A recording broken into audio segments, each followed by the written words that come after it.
अब सिर्फ America Iran में हमला नहीं करेगा, अब पहले कुर्द ईरान पर हमला करेगा। क्या सच में तीन तरफा अटैक की तैयारी चल रही है? नमस्कार, मैं हूँ लक्ष्मी यादव और आप देख रहे हैं मॉर्निंग इंडिया। दुनिया भर में ईरान को लेकर बढ़ता तनाव अब एक बड़ा सवाल पैदा कर चुकी है। खबर ये संकेत दे रही है कि अमेरिका और इजराइल की गतिविधियां तेज हो रही है, लेकिन असली चर्चा इस बात की है कि क्या कुर्द लड़ाके इससे पहले ही जमीन पर हमला कर सकते हैं।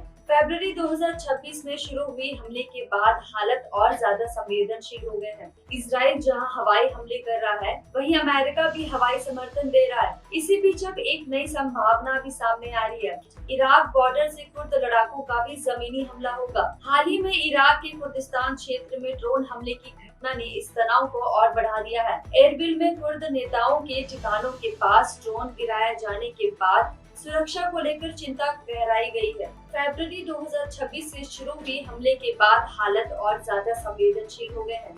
इजराइल जहां हवाई हमले कर रहा है, वहीं अमेरिका भी हवाई समर्थन दे रहा है। इसी बीच अब एक और नई संभावना सामने आ रही है। इराक बॉर्डर से कुर्द लड़ाकों की जमीनी हमला। हाल ही में इराक के कुर्दिस्तान क्षेत्र में ड्रोन हमले की घटना ने इस तनाव को और बढ़ावा दिया है।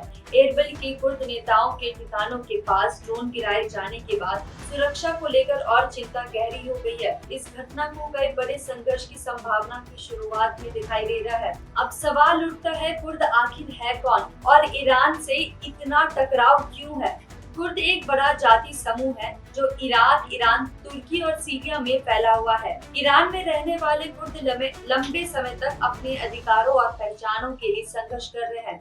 कई संगठन जैसे पीडीकेआई, पीएके और कोमला ईरान के खिलाफ सक्रिय माने जाते हैं और इराक को कुर्द के क्षेत्र से अलग किया जाता है। इनके लड़ाकों को पेशमार कहा जाता है, जो किसी भी हालत के लिए तैयार रहते हैं। अगर कुर्द पहले हमला करते हैं तो इसका असर फिर क्या होगा, हर एक सीमा तक नजर आएगा। इससे ईरानी सेना के भीतर एक और विरोध की स्थिति भी पैदा हो सकती है, जो किसी बड़े ऑपरेशन को आसान बना सकती है। लेकिन सबसे बड़ा सवाल आता है कि क्या ये सब केवल सिर्फ रणनीति अकेल या फिर वास्तव में कोई बड़ा सैन्य कदम उठाने वाले हैं। आने वाले दिन में इस पूरी घटना की दिशा तय करेगी।